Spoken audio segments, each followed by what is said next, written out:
2 மாசமா எல்லாரும் ஐபிஎல் பார்த்துருப்போம். ஆனா இப்போ the real cricket, test match cricket. So India versus Afghanistan அது கூட 2வது சொல்லலாம். ஃபர்ஸ்ட்டு வந்து இங்கிலாந்து வர்சஸ் நியூசிலாந்து. ஏன் அப்படின்னு பார்த்தீங்கன்னா, ஐகானிக் லார்ஜ் கிரவுண்ட் ஒரு மேட்ச் பார்க்குற ஃபீலே வந்து அவ்வளோ அழகாக இருக்கும்.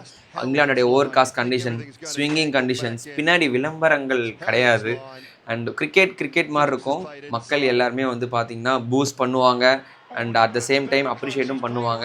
ஒரு அழகான கிரிக்கெட் பார்க்கக்கூடிய ஒரு விஷயம் லார்ட்ஸில். யாராக இருந்தாலும் அவங்களுக்கு வந்து ஆசையாக இருக்கும் லார்ட்ஸில் போய் மேட்ச் பார்க்கணும். நாட் ஓன்லி லார்ட்ஸ், இங்கிலாந்தில் நீங்கள் எங்கே போய் பார்த்தாலும் அவ்வளோ அழகாக இருக்கும். இங்கிலாந்து கிரவுண்ட்ஸில் ரொம்ப பிடிச்ச விஷயம் என்னன்னு பார்த்தீங்கன்னா, ஃபிக்ஸடாக ஒரு சில கிரவுண்ட்ஸை தான் அவங்க மேட்ச் கண்டக்ட் பண்ணுவாங்க. இந்த லார்ட்ஸாக இருக்கட்டும், நாட்டிங்ஹாம் ஓவலாக இருக்கட்டும், மேன்செஸ்டராக இருக்கட்டும்.